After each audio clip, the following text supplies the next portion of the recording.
Magandang buhay mga paps. Welcome back po sa aking munting channel.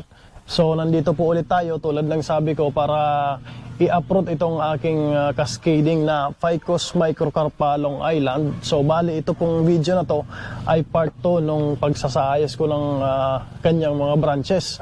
So ngayon i-uproot ko po ito para makita natin yung kanyang roots at saka mailabas na ng may expose na yung bato. So as of now, nung nakaraan, ganyan, yan po ang front na napili ko.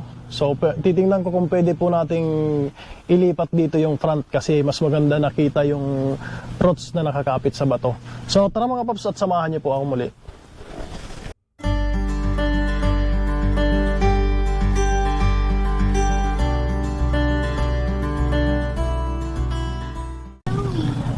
So, nung inayos ko nga ito mga paps, yan yung aking napiling front. So, sa tingin ko pwede rin ito. Parang kitang-kita yung roots na nakakapit dito. Pero tingnan muna natin pagkatapos nating ma-uproot. So, i-uproot ko muna ito mga paps. Ilulusin ko muna yung soil dito para matanggal yung mga nakakapit na roots sa gilid. So, bali parang repotting siya pero dito pa rin sa pot na to mga paps, dito ko pa rin ilalagay. Hindi ako magpapalit ng pot, ilalabas ko lang yung bato at magpapalit ako ng soil medium kasi mas maganda na mapalitan ng mas may nutrients kasi ito parang wala ng nutrients. So papalitan na natin ng soil medium para na rin makita yung roots kung kapit na kapit na. So ayan na nga. Sa tingin ko kumapit na yung roots.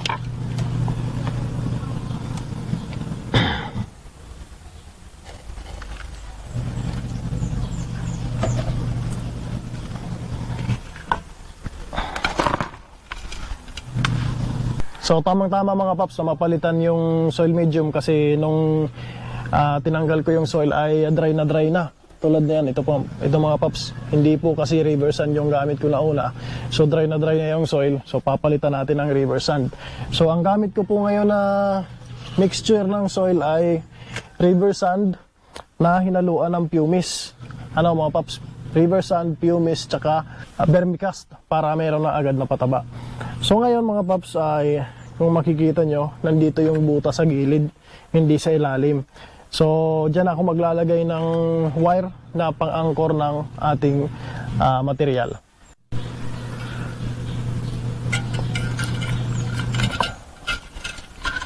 So, ayan mga paps, at maglalagay nga ako ng pang-angkor. Sa ngayon ay maglalagay muna ako ng wire na magiging angkor niya. So, dito ko dinaan sa butas kasi nasa gilid yung butas. Hindi na ako nagdagdag ng panibagong butas na paglalagyan itong wire. So, di bali, ito mga paps ay training pot pa lang naman. Ililipat din naman natin to.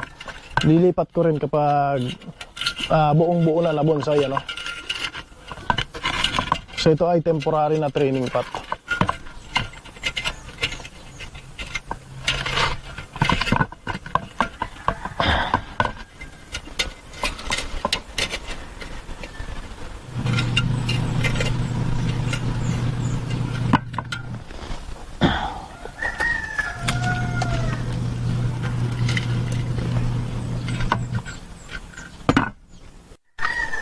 So tatanggalin ko muna mga paps yung previous na soil para mapalitan.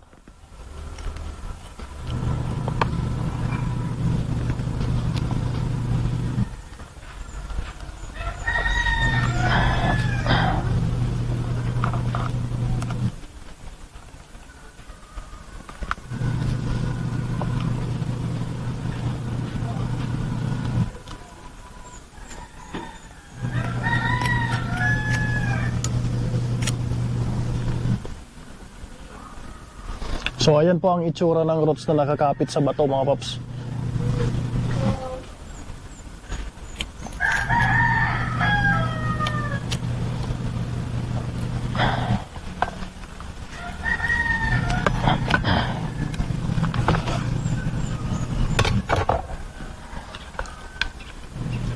So ipapakita ko lang ulit mga paps yung itsura ng roots na nakakapit sa bato. Ganyan po. So ayan, so ngayon mga paps ay maglalagay na ako ng bagong soil medium. Ito mga paps ay binasa ko na, ayan.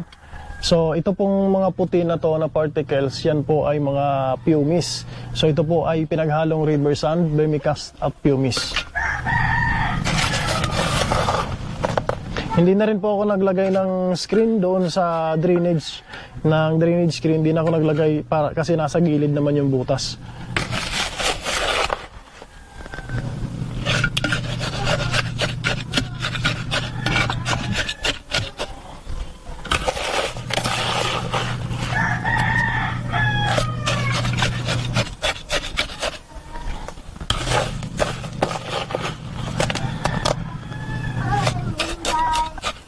Ang purpose mga paps nitong pumice ay para sa magandang drainage, ano.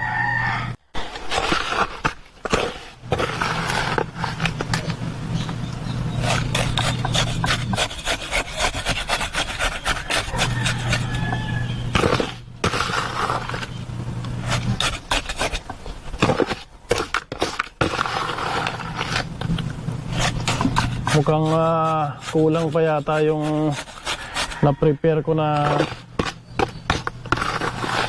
soil medium. So bali magdadagdag na lang ako nung dating tinanggal ko na soil.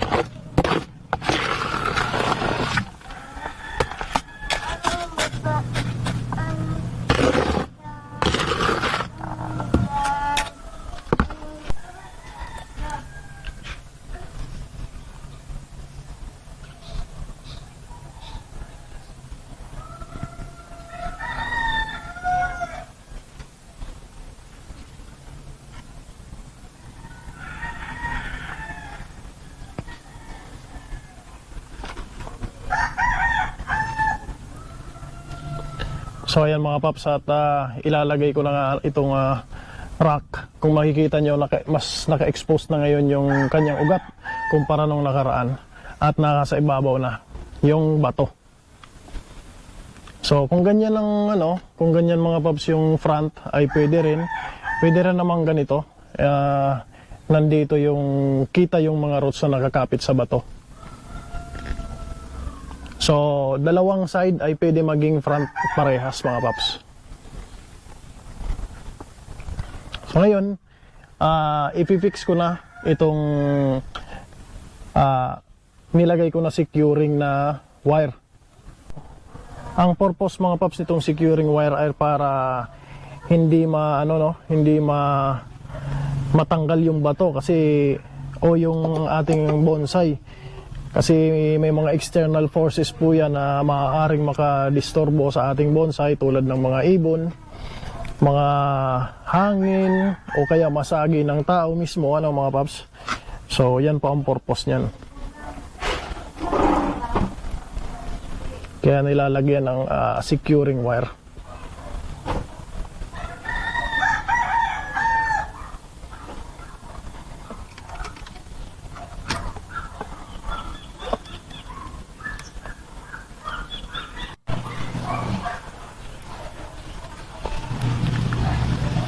So ayan mga paps, at na-secure ko na yung bato at yung bonsai dito sa pot. Ayan, hindi na po yan basta-basta mahuhulog. So ngayon, kung mapapansin nyo, naka-expose na, medyo mataas na yung bato.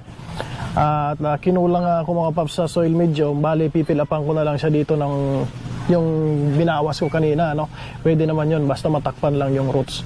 So parang ito na yung gusto kong front, yung kita itong roots niya rito na pag nakapit, Pero pwede rin naman yung front na unang napili ko, pwede rin naman yun.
So ayan po mga paps, tapos ko nang mairipat, maiangat yung bato. At yan po, at kitang-kita na nga.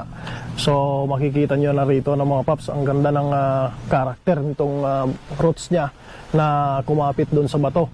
Tapos kung mapapansin nyo rin, hindi ko masyadong pinuno mga paps yung pot ng soil para kapag nagdidilig po tayo ng hala nitong ating bonsai, lalo na kapag may fertilizer, ay hindi po mag-overflow at nandun lamang sa loob ng pot at masipsip ng soil yung tubig, lalo na pag may fertilizer. So ayan po mga paps, cascading ng Ficus microcarpa, Long Island. So mga paps, hanggang dito na lang muna itong video na to. Kung nagustuhan po ninyo, huwag nyo po kalimutang i-like and share na po para makaabot pa doon sa mga nais pang matuto mag-bonsai. At kung hindi ka pa mga paps nakapag-subscribe, anyayahan po ulit kita na mag-subscribe dito sa aking munting channel. Yun lamang po, magandang buhay at happy bonsai.